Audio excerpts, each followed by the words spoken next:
Chapter 20. William Miller's Dream. I dreamed that God, by an unseen hand, sent me a curiously wrought casket, about 10 inches long by 6 square, made of ebony and pearls curiously inlaid. To the casket there was a key attached. I immediately took the key and opened the casket, when, to my wonder and surprise, I found it filled with all sorts and sizes of jewels, diamonds, precious stones, and gold and silver coin of every dimension and value, beautifully arranged in their several places in the casket. And thus arranged, they reflected a light and glory equaled only by the sun. I thought it was not my duty to enjoy this wonderful sight alone, although my heart was overjoyed at the brilliancy, beauty, and the value of its contents.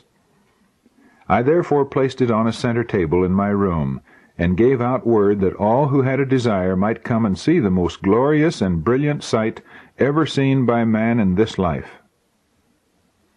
The people began to come in, at first few in number, but increasing to a crowd. When they first looked into the casket, they would wonder and shout for joy. But when the spectators increased, every one would begin to trouble the jewels, taking them out of the casket and scattering them on the table. I began to think that the owner would require the casket and the jewels again at my hand, and if I suffered them to be scattered, I could never place them in their places in the casket again as before, and felt I should never be able to meet the accountability, for it would be immense. I then began to plead with the people not to handle them, nor take them out of the casket, but the more I pleaded, the more they scattered. And now they seemed to scatter them all over the room, on the floor, and on every piece of furniture in the room. I then saw that among the genuine jewels and coin they had scattered an innumerable quantity of spurious jewels and counterfeit coin.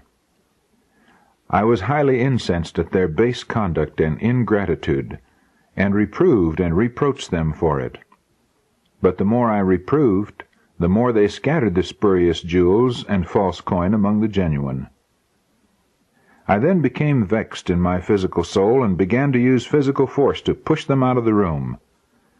But while I was pushing out one, 3 more would enter, and bring in dirt and shavings and sand and all manner of rubbish, until they covered every one of the true jewels, diamonds, and coins, which were all excluded from sight. They also tore in pieces my casket, and scattered it among the rubbish. I thought no man regarded my sorrow or my anger. I became wholly discouraged and disheartened, and sat down and wept. While I was thus weeping and mourning for my great loss and accountability, I remembered God, and earnestly prayed that He would send me help. Immediately the door opened, and a man entered the room, when the people all left it. And he, having a dirt brush in his hand, opened the windows and began to brush the dirt and rubbish from the room. I cried to him to forbear, for there were some precious jewels scattered among the rubbish. He told me to fear not, for he would take care of them. Then, while he brushed the dirt and rubbish, false jewels and counterfeit coin, all rose and went out of the window like a cloud, and the wind carried them away. In the bustle, I closed my eyes for a moment. When I opened them, the rubbish was all gone. The precious jewels, the diamonds, the gold and silver coins lay scattered in profusion all over the room. He then placed on the table a casket much larger and more beautiful than the former, and gathered up the jewels, the diamonds, the coins, by the handful, and cast them into the casket, till not one was left, although some of the diamonds were not bigger than the point of a pin. He then called unto me to come and see. I looked into the casket, but my eyes were dazzled with the sight.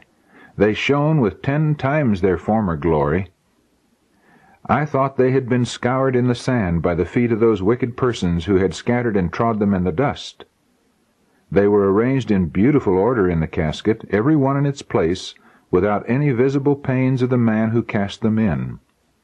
I shouted with very joy, and that shout awoke me.